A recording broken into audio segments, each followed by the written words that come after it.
Pues aquí estamos para continuar con los estudios del Evangelio de Juan. Para los que están aquí por primera vez, los domingos aquí en esta congregación están estudiando el Evangelio de Juan. Y si nunca ha estudiado la Biblia, es el mejor lugar por donde empezar. Y si ya has estado estudiando por muchos años la Biblia, es una fuente inagotable de verdad cristocéntrica para alimentar tu corazón y tu vida y para que puedas seguir buscando ser más y más como el Señor y Salvador. Entonces, Juan capítulo 12, tuve la bendición hace algunos días, semanas ya, el tiempo cómo pasa tan rápidamente, de compartir con ustedes sobre la resurrección de Lázaro, y han seguido avanzando, y sé que la semana pasada estudiaron lo que es llamado la entrada triunfal de Jesús. Ustedes saben que hay celebraciones tradicionales entre nosotros. Y hay unas, por ejemplo, que celebra el nacimiento de Cristo, Navidad. No sabemos cuándo fue la Navidad, la verdad. O sea, se han hecho cálculos, el cálculo más cercano es que fue en primavera también. Pero esa es una fecha que no tenemos. Sé que tenemos como el día 24, como que ese fue el día. Eso es una tradición. Mas, sin embargo, la fecha que sí tenemos establecida y segura es la fecha de la muerte de Cristo. Es el parteaguas de la historia realmente. Y sabemos, por lo tanto, que efectivamente una semana antes de la muerte de Cristo celebraron la Pascua. Bueno, en esa semana celebraron la Pascua y la semana antes, el domingo antes, fue la entrada triunfal antes de la Pascua. Pero había una gran multitud, como ustedes aprendieron la semana pasada, que acompañaron a Jesús en esa entrada a Jerusalén, en donde Jesús anunció que el rey había llegado. Anunció. El reinado de Cristo había empezado. Hay quienes equivocadamente dicen que vino a ofrecer su reino, pero como no le recibieron, lo dejó para más tarde. Fíjense que no. Jesucristo, en cumplimiento de las profecías que ustedes estudiaron la semana pasada, llegó a Jerusalén cumpliendo las escrituras, escogiendo exactamente cómo entrar en Jerusalén para cumplir las profecías tanto de Zacarías como profecías que remontaban hasta el patriarcado, profecías hechas sobre Judá, del cual vendría después David, del cual vendría después de Cristo, que hablaban de esa entrada en particular, como lo vieron, sobre un asno, declarando que él era el rey de Dios prometido en las Escrituras. Y fíjense, para el mundo su reino fue rechazado. Pero hoy vamos a ver algo maravilloso. El Evangelio de Juan, este hombre inspirado por Dios, que amó tanto al Señor Jesucristo y que el Señor Jesucristo le amó tanto, en el pasaje que vamos a ver el día de hoy, muestra no solo la clase de rey que es el Señor Jesucristo, muestra también de qué se trata su reino. Lo que se vería allá en Jerusalén en este día, hace un poco más de 2000 años, Jesús lo va a explicar un par de días después en el pasaje que estamos viendo ahorita. Entonces es de gran importancia. Vamos a Juan capítulo 12 versículo 20.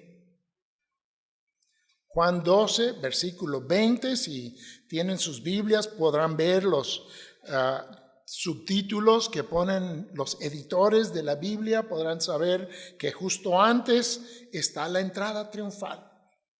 Y ahora vienen estas palabras. Versículo 20 dice, había ciertos griegos entre los que habían subido a adorar en la fiesta. Estos pues se acercaron a Felipe, que era de Betsaida de Galilea, y le rogaron diciendo, Señor, quisiéramos ver a Jesús. Felipe fue y se lo dijo a Andrés. Entonces Andrés y Felipe se lo dijeron a Jesús. Jesús les respondió diciendo, ha llegado la hora para que el Hijo del Hombre sea, ¿qué dice? Glorificado. Recuerden lo que les estaba platicando. Jesús va a explicar el reino que él había venido a declarar y que está a punto de inaugurar, amados. Glorioso. Es tiempo de que el Hijo del Hombre sea glorificado. Es la hora, dice. Versículo 24. De cierto os digo, que el grano de trigo no cae en la tierra y muere. Que el grano de trigo, que si el grano de trigo no cae en la tierra y muere, queda solo. Pero si muere, lleva mucho fruto. El que ama su vida la perderá, y el que aborrece su vida en este mundo, para vida eterna la guardará. Si alguno me sirve, sígame, y donde yo estuviere, ahí también estará mi servidor. Si alguno me sirviere, mi Padre le honrará. Ahora está turbada mi alma, ¿y qué diré? Padre, sálvame de esta hora, mas para esto he llegado a esta hora. Padre, glorifica tu nombre. Entonces vino una voz del cielo. Lo he glorificado y lo glorificaré otra vez. Y la multitud que estaba allí y había oído la voz decía que había sido un trueno. Otros decían un ángel le ha hablado. Respondió Jesús y dijo, no ha venido esta voz por causa mía, sino por causa de vosotros. Ahora es el juicio de este mundo. Ahora el príncipe de este mundo será echado fuera. Y si yo fuere levantado de la tierra, a todos atraeré a mí mismo. Y decía esto dando a entender de qué muerte iba a morir. Le respondió la gente, nosotros hemos oído de la ley que el Cristo permanece para siempre. ¿Cómo pues dices tú que es necesario que el Hijo del Hombre sea levantado? ¿Quién es este Hijo del Hombre? Entonces Jesús les dijo, aún por un poco está la luz entre vosotros. Andad entre tanto que tenéis luz, para que no os sorprendan las tinieblas. Porque el que anda en tinieblas no sabe a dónde va. Entre tanto que tenéis la luz, creed en la luz, para que seáis hijos de luz. La palabra del Señor. Oremos. Amado Padre Celestial, estamos ante ti en esta hora, Señor, para pedir de tu gracia y bendición en la meditación en tu palabra. Señor, glorifícate, glorifica a tu Hijo Jesucristo y trabaja en nuestras mentes y corazones, hablando de acuerdo a cada necesidad. Tú la conoces, Padre, y permítenos ver a Cristo en tu palabra. Permítenos tener esta relación personal con Él que te glorifica. Gracias por este tiempo y gracias en Cristo Jesús. Amén. Bueno, quizá había pasado 1 o 2 días después de la entrada triunfal. No estamos seguros de la cronología exacta. Pero el caso es que el texto que nos trae por inspiración de Dios el hermano Juan, o el apóstol Juan, nos dice de una manera muy clara, de una manera muy un tanto divisiva de los acontecimientos anteriores, dice, unos griegos buscaban a Jesús. Ahora, la semana pasada entendimos en la enseñanza del mensaje que habían muchos peregrinos que venían a Jerusalén para la fiesta de la Pascua. Decía el hermano Isra que hay algunos que calculan arriba de 1 millón, ¿no? O 2. Venían de toda esta parte porque reconocían que entre los judíos adoraban al verdadero Dios. Veían las religiones de Roma, todavía residuos de la religión mesopotámica y persa, griega, o sea, había toda una variedad, todo un buffet, podríamos decir, de dioses paganos, pero sabían que en Jerusalén se adoraba al único Dios vivo y verdadero. Y sabían que ese pueblo tenía ciertas festividades en que se adoraba a Dios. El Nuevo Testamento da testimonio de estas personas que no eran judías, pero eran temerosas del Dios de Israel.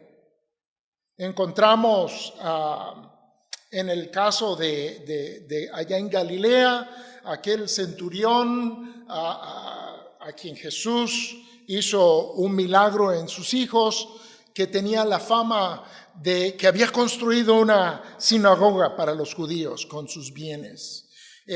Por supuesto, sabemos de los casos después del eunuco de Etiopía visitando Jerusalén para recibir, bueno, por lo menos compró un rollo del libro Isaías y se lo llevó para África cuando lo encontró Felipe y le compartió el evangelio. Y varios otros. Cornelio sería otro de estos que la Escritura testigua que eran personas no judías, o sea, griegos. En el Nuevo Testamento, cuando la Biblia llama a una persona griega, no quiere decir exactamente que era de Grecia, sino que no era judío. Era lo que después se conoce también como gentiles, todos los que no somos judíos. Llegaron a buscar a Jesús. Uno tal vez hubiese pensado lo que Jesús les va a decir, a como Él ha sido en su trato con todo mundo. Pásenlos, vamos a recibirlos, vamos a ver qué necesidades traen. Juan no dice que los haya, ni siquiera que los haya recibido, sino que esta llegada de los griegos, Juan lo presenta como una señal para quien no necesita señales. Para Jesús. Fíjense cómo lee el texto. Dice que llegaron, se acercaron, fueron primero con Felipe. No sabemos si porque Felipe tiene un nombre griego o tal vez oyeron lo que dijo Jesús en el templo después de limpiarlo, que la casa de mi Padre va a ser una casa de oración para todas las naciones. No sabemos, o tal vez vieron sus milagros en Galilea, pero ahí están. Y en el momento que se lo dijeron a Jesús, ahí en el versículo 22, en el versículo 23, Jesús les respondió, o sea, la respuesta al anuncio de que hay griegos. Ahora, tal vez están pensando, bueno, esto de los griegos y de los judíos y todo eso, qué lata, son pueblos históricos. Amados, los griegos somos nosotros. Lo que Jesús tiene para decir cuando ellos le buscan, tiene algo que ver cuando tú y yo queremos buscar a Dios. Lo que Jesús va a decir a la continuación va a ser la manera y el acceso para personas como ustedes y como yo, que no tenemos quizá ni una molécula de sangre judía corriendo por nuestras venas. Como dice nuestro hermano Mark Webb, yo no soy de las 12 tribus, yo soy de la tribu de Hol. Y no se habla mucho de la tribu de Hol en el Antiguo Testamento, ¿verdad?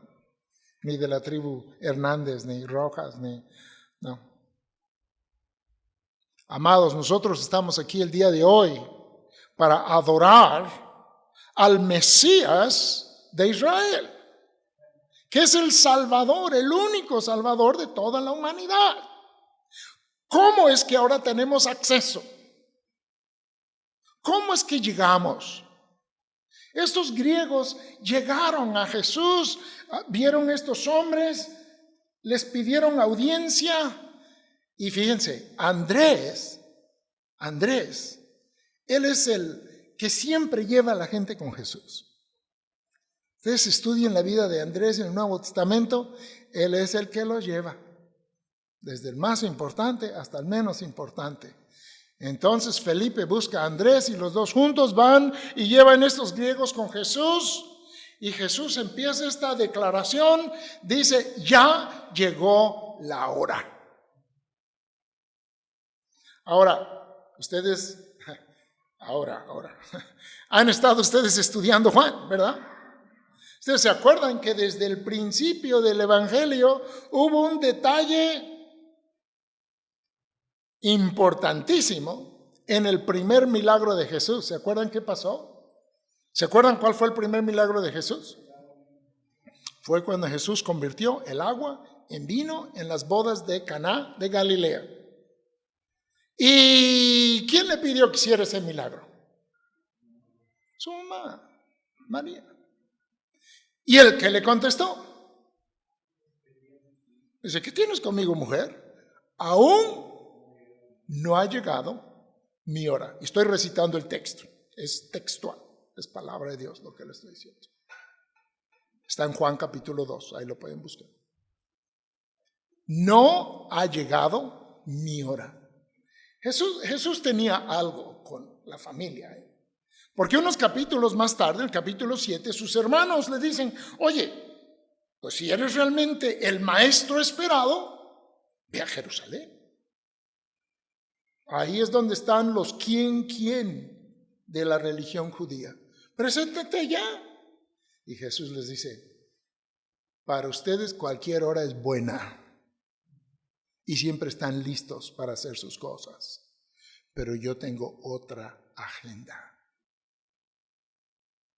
Y sucesivamente, o sea, Jesús va desarrollando aquí en el libro de Juan esto de que todo va avanzando a un momento planeado. Juan es increíble en su desarrollo de el control que tiene Jesús en todas estas circunstancias. Estudiaron unas la semana pasada. Les dice a sus discípulos, vayan, van a encontrar aquí el asno, va a ser así, va a ser asá. A sus discípulos ya tiene un mes diciéndoles, ¿saben qué? Van a tomarme, me van a azotar, me van a golpear, me van a crucificar. O sea, no fue sorpresa. Sin embargo, Él controla el tiempo. Estudiando Mateo y algunos de los otros evangelios, aprendemos que los religiosos, de los que estudiaron la semana pasada, que querían deshacerse de Jesús porque el pueblo le estaba siguiendo, no lo querían hacer en la Pascua, no lo querían hacer en la fiesta. Pero Jesús dice, este es el día en que yo tengo que ser crucificado. Este es el día que yo voy a entregar mi vida. Y va a decirlo claramente así. Le dice a Pilato, ¿se acuerdan esa plática con Pilato? Dice, a mí nadie me quita la vida. Yo la pongo. Jesús vino a dar su vida. Hay muchas personas que creen que la muerte de Cristo fue una especie de un desviar de la historia terrible. No, el Hijo de Dios vino al mundo para salvar al mundo. Él vino al mundo para deshacer el mal que el pecado y Satanás habían hecho en el mundo desde el Génesis. ¿Y saben qué? Jesús está diciendo, la hora de deshacer ese mal ha llegado. Es el parteaguas aquí. No solamente para que los que no somos judíos tengamos la oportunidad de recibir el perdón y la vida eterna por medio de Jesucristo, pero también es el momento en que se van a cumplir todas las profecías en cuanto al Salvador del mundo que empezaron desde Génesis capítulo 3. Cada uno estaba apuntando hacia esta hora que dice Jesús, cuando llegan estas personas. Dice, ha llegado la hora para que el Hijo del Hombre sea glorificado. Ese título, Hijo del Hombre, era su título favorito de él, para sí mismo. Aprendemos en la Escritura que Cristo es el Hijo de Dios. En Filipenses capítulo 2, aprendemos que Él... Vamos a leerlo, no se los voy a recitar. Vale la pena que lo leamos. Filipenses capítulo 2.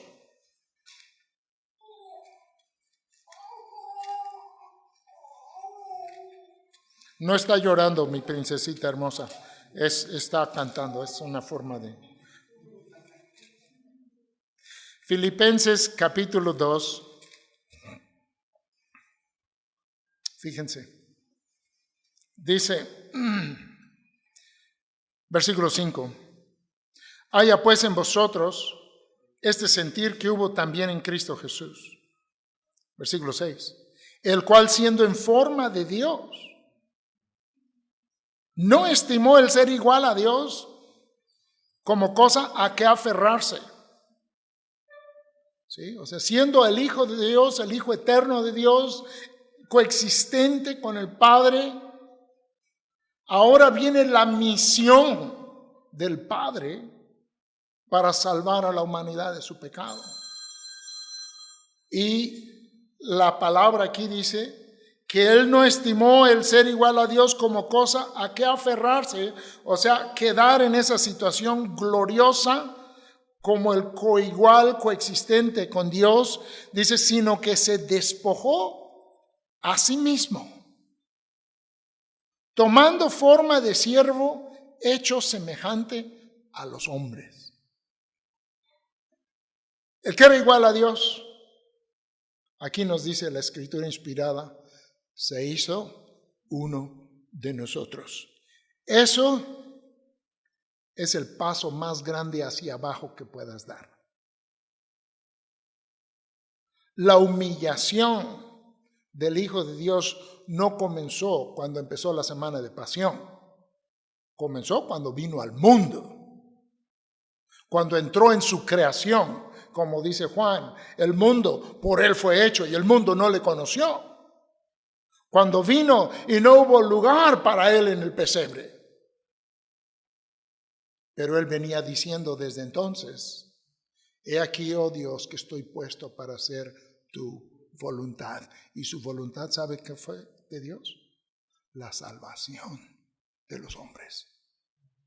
Cristo es el Salvador. Dice, sino que se despojó a sí mismo, tomando forma de siervo, hecho semejante a los hombres, y estando en la condición de hombre, se humilló a sí mismo, haciéndose obediente hasta la muerte y muerte de cruz.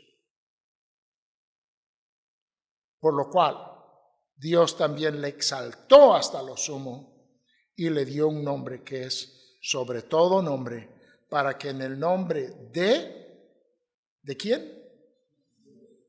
Casi no se oyó. Jesús. No nos avergonzamos de ese nombre.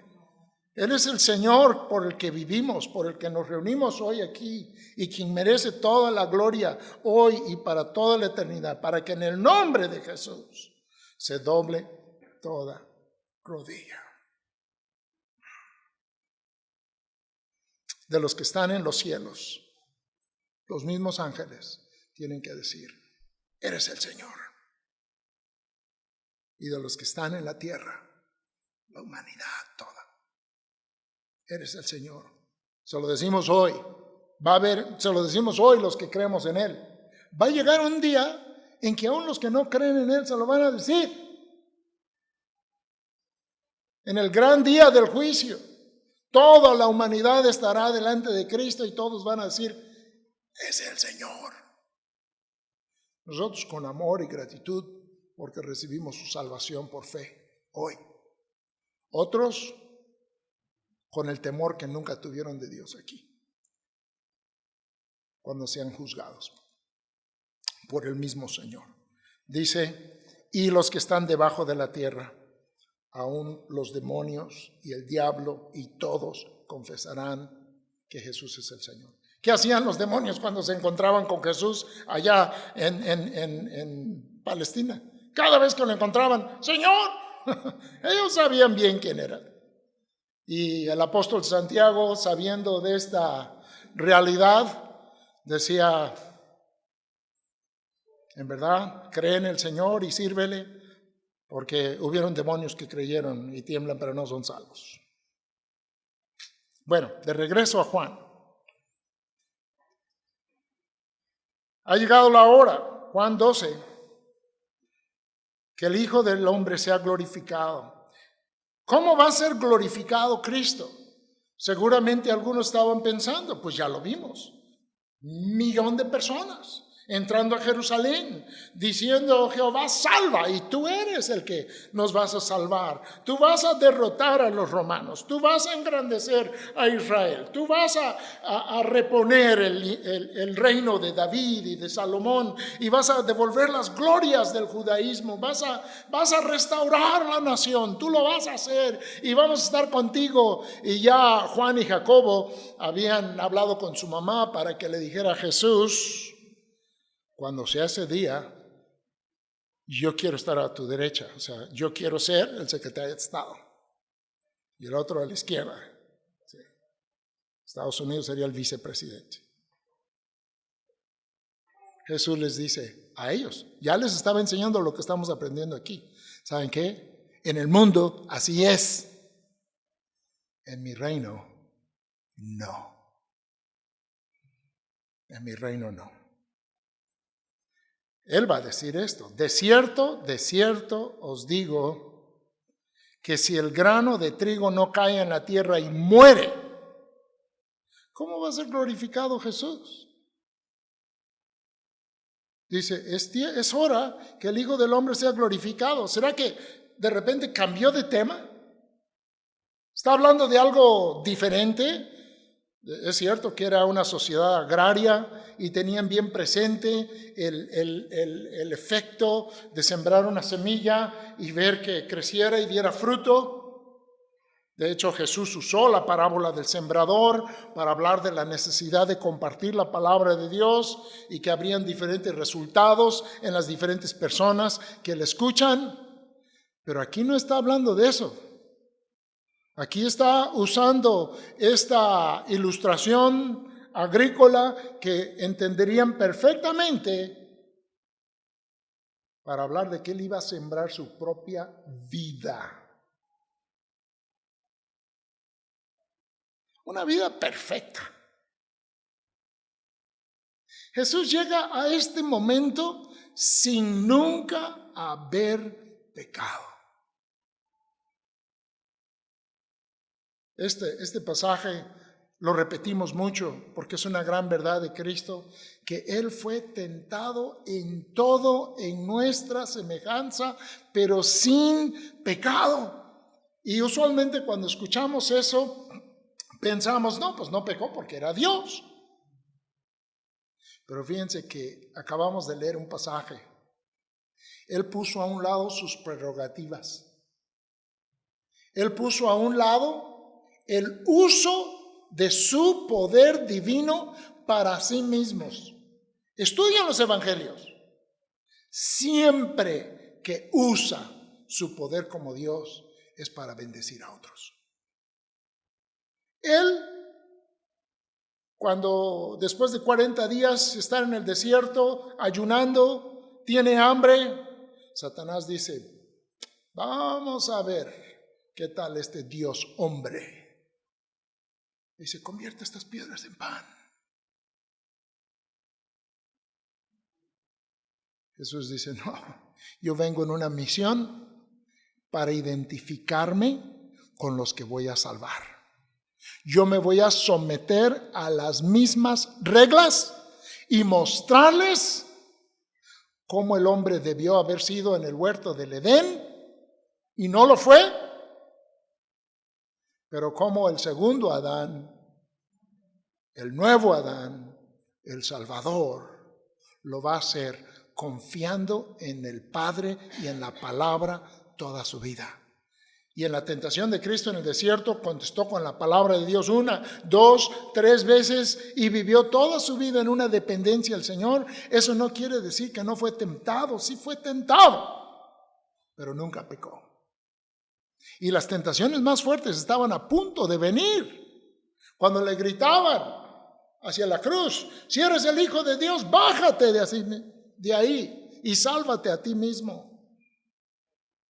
Pero entendemos bien por lo que nos está enseñando aquí Juan, que si él se bajaba de ahí, él no sería esa semilla que caería a la tierra. Él no sería esa semilla que llevaría fruto. Él no sería esa semilla que daría la vida para que nosotros pudiéramos vivir. Satanás siempre tenía la intención de que Jesús tomara un atajo, pero fíjense que Jesús nunca lo tomó y esperó la hora para entregar su vida. Dice en esta ilustración, el grano de trigo tiene que caer en la tierra, tiene que morir, tiene que quedar solo. Está hablando de sí mismo. Tiene que quedar solo. Pero si muere, lleva mucho fruto. Esto estaba profetizado. Vean ustedes Isaías 53. Casi 700 años antes, el profeta Isaías, Dios le dio una visión de la persona de Cristo increíble. Por eso la Biblia es un libro sin igual. Es un libro inspirado por Dios. Es el libro inspirado por Dios.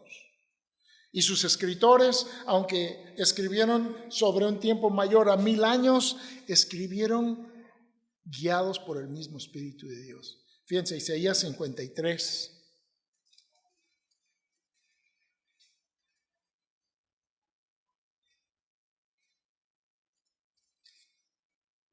En el versículo, voy a empezar desde el versículo 10. Dice, con todo eso, y está hablando del Mesías, hermanos. El capítulo 52, capítulo 53, está hablando del siervo de Jehová, el Mesías prometido. Dice, con todo eso Jehová quiso quebrantarlo, sujetándole a padecimientos, cuando haya puesto su vida en expiación por el pecado. Aquí está hablando de la cruz de Cristo. Esto fue lo que leyó el eunuco de Etiopía. Estaba leyendo este mismo pasaje.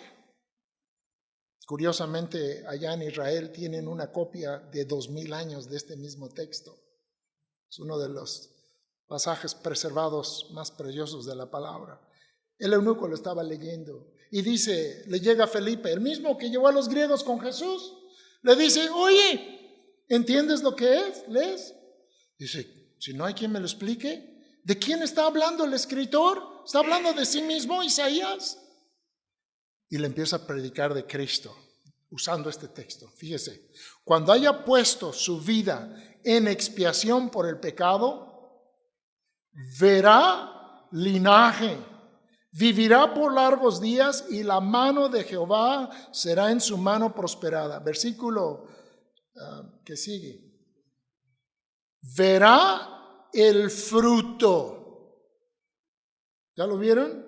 Verá el fruto de la aflicción de su alma y quedará satisfecho. Por su conocimiento justificará mi siervo a muchos y que llevará las iniquidades de ellos. Es el Evangelio. Cristo, al dar su vida, provee la única justificación que hay para el hombre ante Dios. Él estaba poniendo su vida para darnos vida a nosotros. La palabra que se usa aquí es expiación. Es el entregar su vida, el derramar su sangre. La sangre en la Escritura representa la vida. Jesús entrega su vida por nosotros.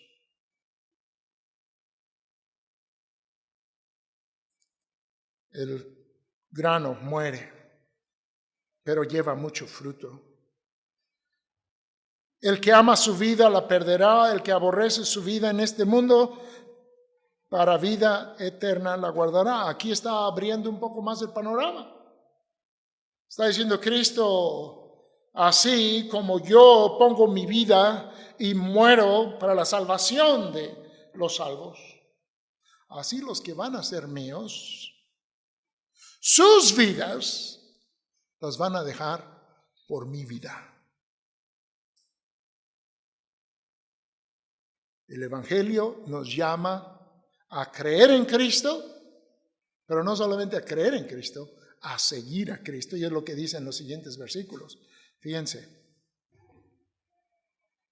Si alguno me sirve, fíjense, es el rey el que está hablando, sígame y donde yo estuviere, ahí también estará mi servidor. Y si alguno me sirviere, mi Padre le honrará. Entonces, necesitamos creer en el Señor Jesucristo, necesitamos servir al Señor Jesucristo, necesitamos estar con el Señor Jesucristo para recibir esta salvación que Él da. Pero estuvimos viendo que Jesús era verdaderamente hombre. Era verdaderamente humano, porque tenía que ser uno de nosotros para representarnos ante Dios. Fíjense, y esto lo vemos en el siguiente versículo. Ahora está turbada mi alma.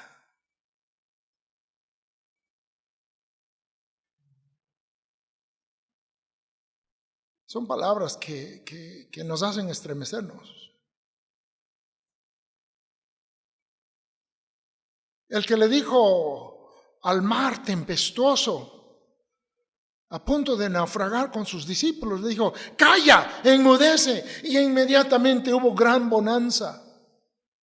El que unos días antes, ante una tumba con un muerto ya apestoso, dijo las palabras, Lázaro, ven fuera. Y aquel que ya estaba en descomposición fue sanado de todo lo que tenía y vida recibió de nuevo. Él mismo ahora nos está dejando ver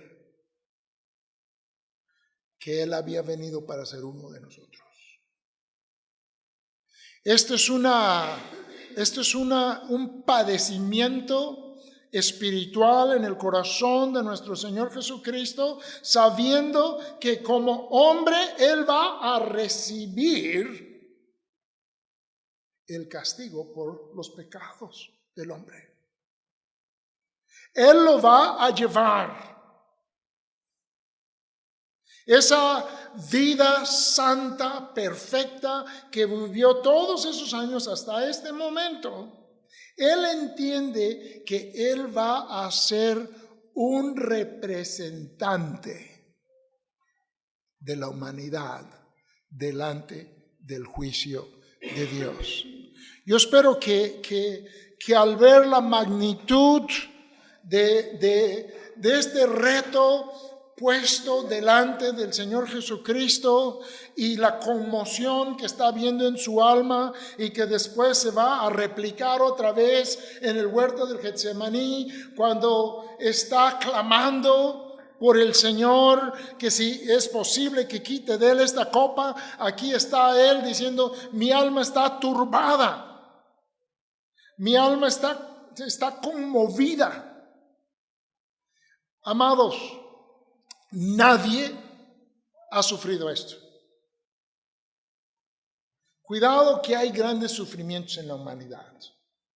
Todas son consecuencias del pecado de una forma u otra, ya sea de la caída original del hombre, en donde la muerte ha entrado en nuestras vidas, o ya sea por pecados específicos, donde por pecar llevamos consecuencias complicadas por el pecado. Sabemos de la agonía de algunos que padecen enfermedades, pero esto,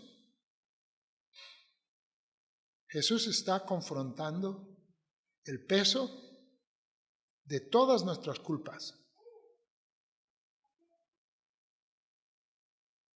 El peso de todas nuestras culpas. El pasaje que estamos leyendo allá en Isaías 53 dice que Jehová cargó en él el pecado de todos nosotros. Jesús está viendo su lugar como el representante.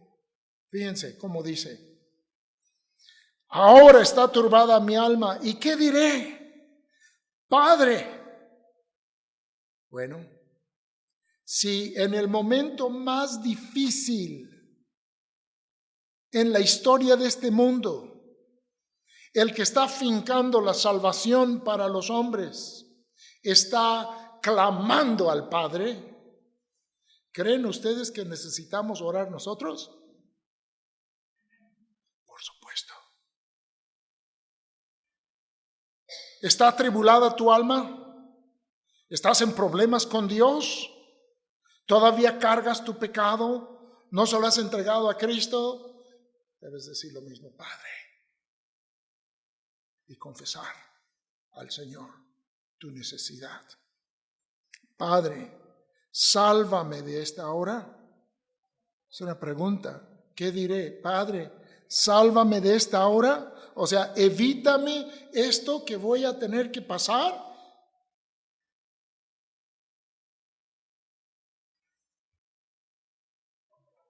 Dice: mas para esto he llegado a esta hora. Jesús reconoce que el momento por el cual Él vino al mundo está llegando al fin. El momento para llevar a cabo la salvación de la humanidad. ¿Y saben dónde lo hace?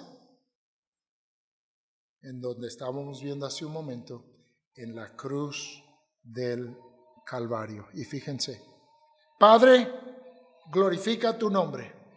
Dice: mi alma está turbada, pero voy a confiar en ti. Glorifícate. Haz tu obra salvadora a través de mí. Es lo que Jesús está diciendo. Cumple tus propósitos para que toda la humanidad no quede perdida. Cumple tus propósitos en salvar un pueblo que te ame, te glorifique. Que puedan ser esas nuevas criaturas y ser parte del reino de Dios que ama a su Hijo Jesucristo. Le contesta Dios, dice: entonces vino una voz del cielo: lo he glorificado y lo glorificaré otra vez. Fíjense, es la tercera ocasión que Dios habló audiblemente durante la vida de Cristo. La primera vez fue en su bautismo, la segunda vez fue en el monte de la transfiguración, y ahora en estos momentos previos a ir a la cruz, Dios una vez más irrumpe en su creación. declara para los oyentes, dice Jesús, esto lo dijo Dios por ustedes. No entendieron, pero Jesús dijo, lo glorificaré. Lo he glorificado y lo glorificaré otra vez. La multitud no sabía qué había pasado, entonces Jesús les dice, no ha venido esta voz por causa mía, sino por causa de vosotros. Los discípulos, las personas que estaban allí, que escucharon la voz y que no lo entendieron, como muchas otras cosas no las entendieron, después las entenderían. Después de la muerte, sepultura y resurrección de Cristo, ya todo empezaría a tomar sentido. Porque sus mismos discípulos, como mencioné hace un momento, Jacobo y Juan y otros, estaban todavía luchando con el Mesías terrenal, el Mesías que quería la multitud, el Mesías que les iba a resolver sus problemas materiales, sus problemas de salud, que les iba a dar una vida de un lecho de rosas, como del rey triunfador. Pero Jesús aquí les está explicando, ¿saben qué? El reino de Dios se trata de otra cosa. No tiene que ver con castillos, no tiene que ver con muros, no tiene que ver con ciudades amuralladas llenas de pecado. Tiene que ver con un pueblo que ama a Dios y Dios viviendo en ese pueblo y Dios resplandeciendo su gloria a través de ellos, declarando el amor y la paz y la justicia de Dios que se encuentra solamente en el Señor Jesucristo. Y ese es un reino que no va a tener fin. Ese es un rey que va a ser eterno, no en un trono temporal como los tronos de este mundo. Nos dice la Escritura que Jesucristo, que después que hizo la purificación de nuestros pecados por medio de sí mismo, allá en Hebreos capítulo 2, versículo 3, dice, habiendo hecho la purificación de nuestros pecados por medio de sí mismo, se sentó a la diestra de la majestad en las alturas. Cristo ya está en gloria. Pero este texto nos está diciendo algo muy importante. Él está hablando de su muerte aquí. Para él, la gloria de Dios es la salvación de los hombres. Esto es un gran misterio. Y nosotros podemos ser los beneficiarios de este gran misterio, de este gran amor, cuando creemos en Cristo y le rendimos nuestra vida como nuestro Rey y nuestro Señor, que dio su vida cual semilla para que nosotros pudiésemos brotar con una vida con fruto gracias a Él. Dice aquí el texto. Ahora es el juicio de este mundo. Ahora el príncipe de este mundo será echado fuera. Este nombre de príncipe de este mundo no estaba hablando ni de Pilato, ni del Herodes que estaba ahí. No. Estaba hablando del enemigo de nuestras almas. Es uno de los títulos para Satanás, para el que instigó toda la situación en la que nos encontramos cuando estamos sin Cristo. El pecado. Hebreos capítulo 2 también va a decir que por medio de la muerte destruyó al que tenía el imperio de la muerte, esto es a Satanás, y librar de ese temor a todos los que por años estaban sujetos a servidumbre. La humanidad estaba sujeto a Satanás. Dice, no, pero yo conozco unas buenas personas, decía San Agustín. Las buenas obras de las buenas personas sin Cristo, son vicios espléndidos. Nuestras justicias son como trapos de inmundicia delante de Dios. No le hemos dado la gloria a Dios. Y cuando hacemos algo queremos que Dios nos dé gloria a nosotros. Cuando todo se lo debemos a Dios. Todos se lo debemos. El aire que respiramos hoy es un regalo de Dios y lo estamos respirando los que amamos a Cristo y los que aborrecen su nombre, y Dios se lo sigue dando. No le hemos dado la gloria que merece, pero ¿saben qué? Cristo sí le dio toda la gloria a Dios. Y en darle esa gloria de Dios fue a la cruz del Calvario. Fue cargado con nuestro pecado y se presentó como el Cordero sin mancha delante de Dios, que quita el pecado del mundo, tal como lo dijo Juan al principio de este evangelio. Él es el único que puede quitar tu culpa delante de Dios. Nuestro problema es con Dios. Sí tenemos problemas los unos con los otros también, pero nuestro problema mayor es con Dios.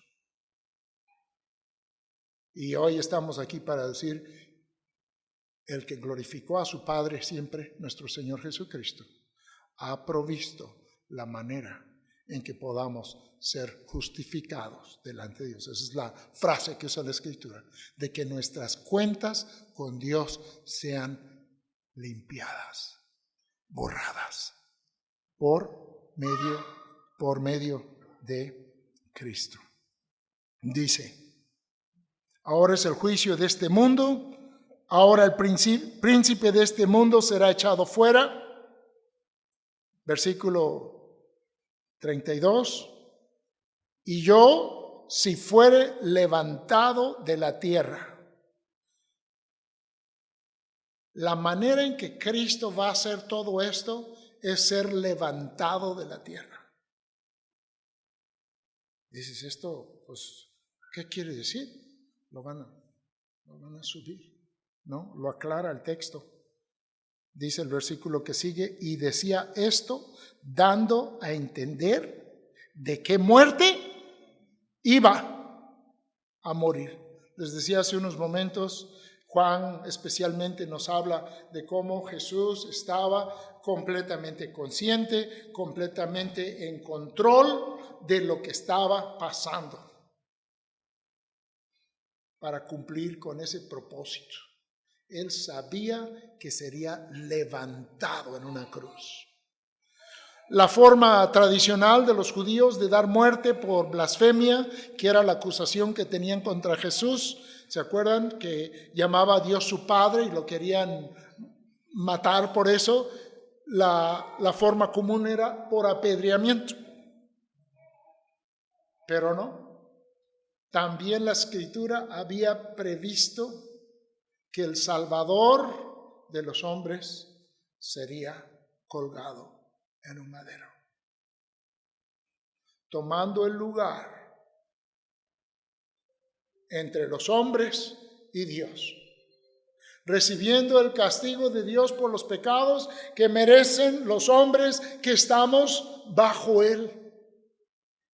Dice, si yo fuere levantado de la tierra, a todos atraeré a mí mismo.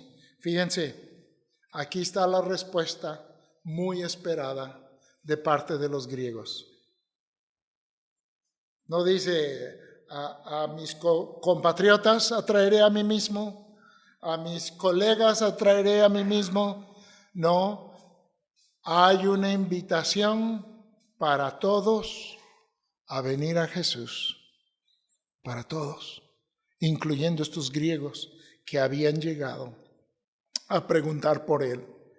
No quiere decir la totalidad del universo de humanos. Está hablando que ahora aquello que solamente conocía el pueblo de Dios, ahora se abre para todos. El rechazo de los judíos de su Mesías nos abre la puerta a nosotros para creer en el Señor. Así lo dice el apóstol Pablo allá en Romanos, que los que primero le recibieron, los que primero le oyeron, no le recibieron. También Juan lo dice al principio de su evangelio, que a lo suyo vino y los suyos no le recibieron, mas a todos los que le recibieron les dio potestad de ser hechos hijos de Dios. Se abre la puerta de la salvación. Fíjense que había en el templo en Jerusalén, había una barda dentro del atrio del templo y tenía unos letreros que prohibía el paso de los griegos o de los gentiles más allá de esa barda, so pena de muerte. Había una pared de separación. Han encontrado los arqueólogos todavía restos de ese letrerito que tenía la advertencia: no avancen. Ya después estaba el atrio de ellos, luego el atrio de las mujeres, luego el atrio de los judíos, y luego, por supuesto, el área del templo donde solo podían entrar los sacerdotes. Pero había una barrera hasta afuera. Cristo aquí está declarando que esa separación se va a quitar. Pablo después va a decir en el libro de Efesios que Cristo derribó la pared intermedia de separación, por lo cual ahora no hay judío, no hay griego. Todos somos uno en Cristo Jesús. Y por supuesto que no estaba hablando de lugares físicos de adoración, estaba hablando del reino de Dios. Le respondió la gente: nosotros hemos oído la ley que el Cristo permanece para siempre. ¿Cómo pues dices tú que es necesario que el Hijo del Hombre sea levantado? Tenían una idea más o menos atinada. El Mesías prometido a David debía ser rey eterno. Entonces están diciendo: ¿cómo dices que eres el Hijo del Hombre, que eres el Mesías, pero vas a morir? No conocían las citas que leímos o prefirieron no atenderlas, las de Isaías 53, y Jesús se los aclara. Dice: entonces Jesús les dijo: aún por un poco está la luz entre vosotros.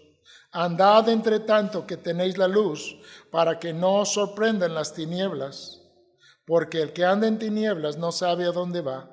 Entre tanto que tenéis la luz, creed en la luz, para que seáis hijos de luz.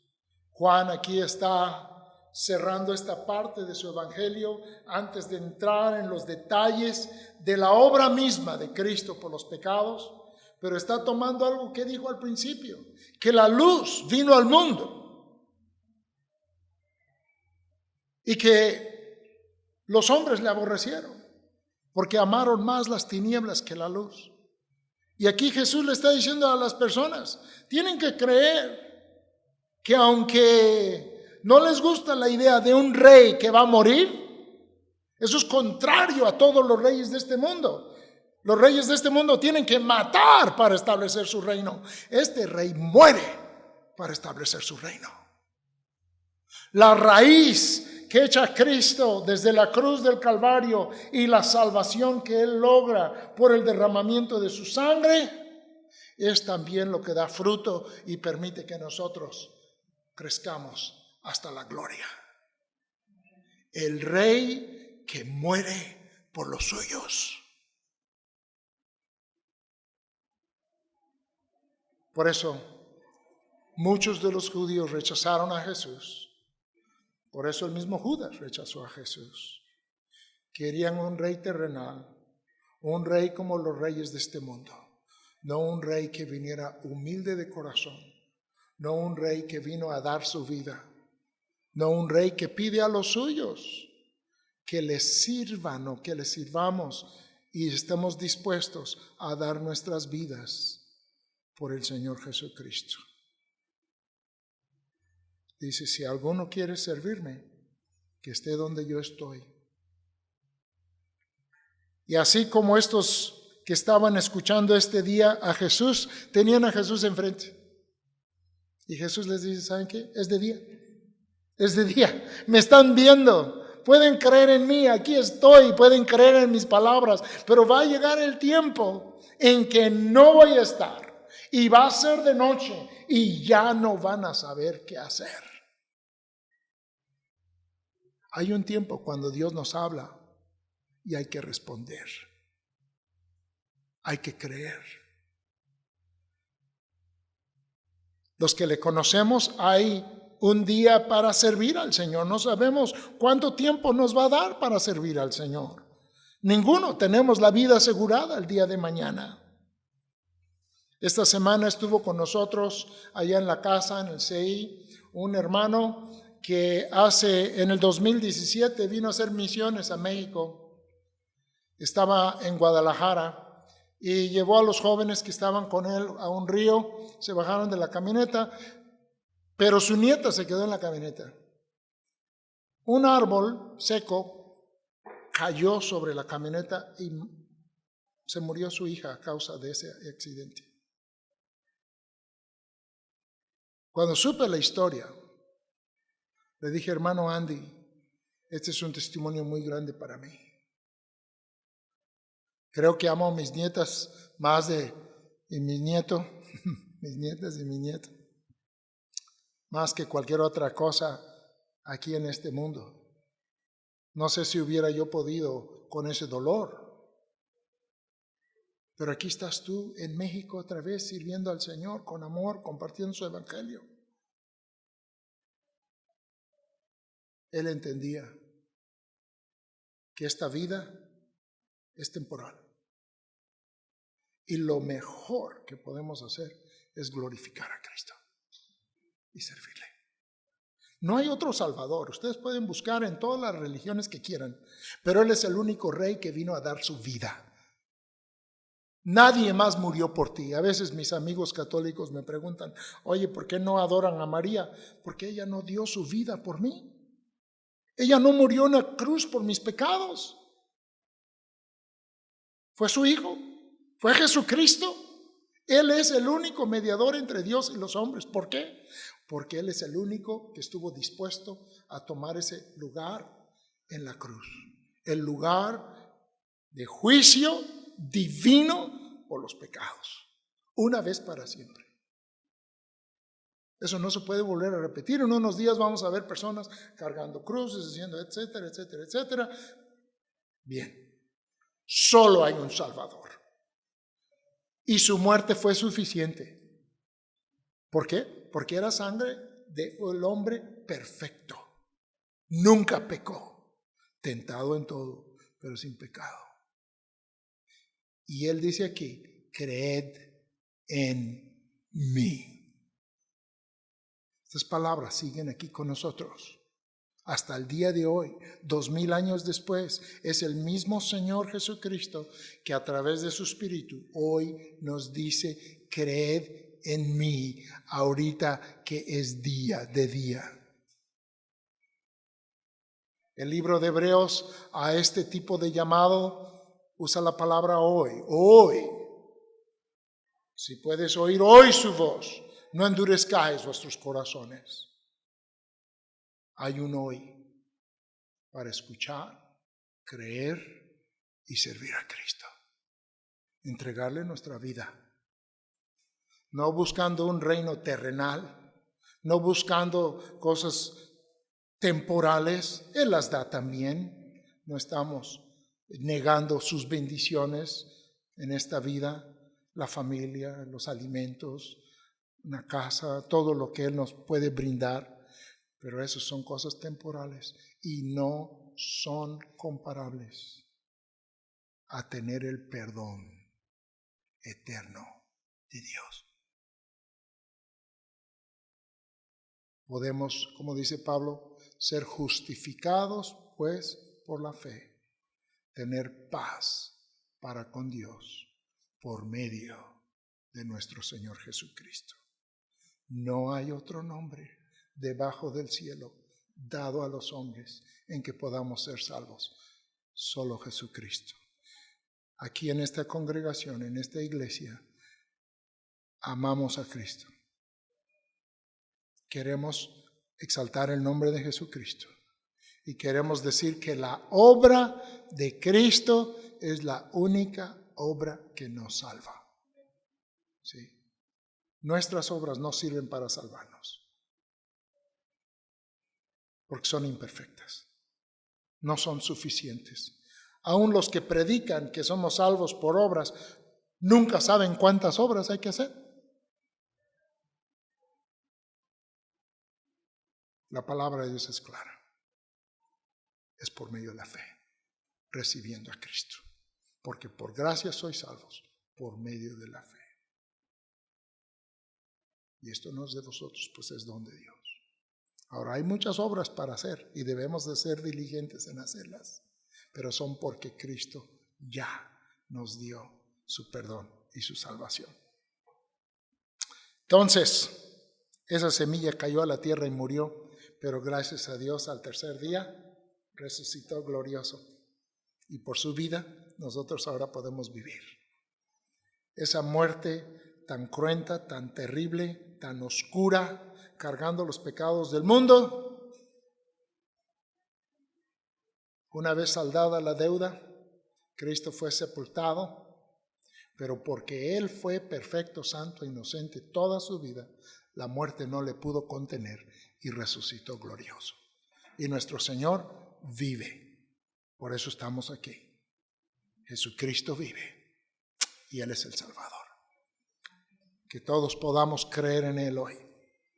Les invito a que inclinen sus rostros y vamos a orar. Amado Padre Celestial, estamos ante tu presencia, Señor, y hemos meditado en tu palabra en esta mañana, viendo esta gran obra que hiciste por nosotros a través de tu Hijo, nuestro Señor y Salvador Cristo Jesús. Padre, tú conoces cómo llegamos cada uno de nosotros en esta mañana aquí a este lugar, y tú sabes nuestra necesidad. Que seamos como esos griegos que querían conocer a Cristo, pero conocerle en verdad y amarle y tener una relación con Él y servirle y estar donde Él está, estar en su reunión con los suyos. Padre, si hay alguien aquí en esta mañana que aún no ha entregado su vida a ti, Señor, dale la gracia y la humildad como la humildad de Cristo para decir, Padre, perdóname. He pecado contra ti y quiero tu perdón. Sé que solamente por Cristo, solamente por su obra puedo ser perdonado. Padre, permite que clame con todo su corazón a ti, Señor, y busque tu vida en Cristo. Que pueda ver que no hay vida fuera de ti. Pero en ti, Señor, tenemos no solamente una vida abundante aquí, pero también por toda la eternidad. Grande eres, Señor. Te alabamos. Los que te conocemos, Padre, reaviva nuestra fe. Ayúdanos a andar en pos de ti, sirviéndote, Señor, compartiendo tu amor, tu palabra, buscando ser de bendición en este mundo a todos y mayormente a los de la familia de la fe, Señor. Ayúdanos, Señor, a agradarte, a servirte. Que amemos más tu vida, que amemos más a ti, Señor, que nuestra propia vida, y así te podamos servir. Te lo pedimos en el nombre que es sobre todo nombre, el nombre de nuestro Señor y Salvador Cristo Jesús. Amén.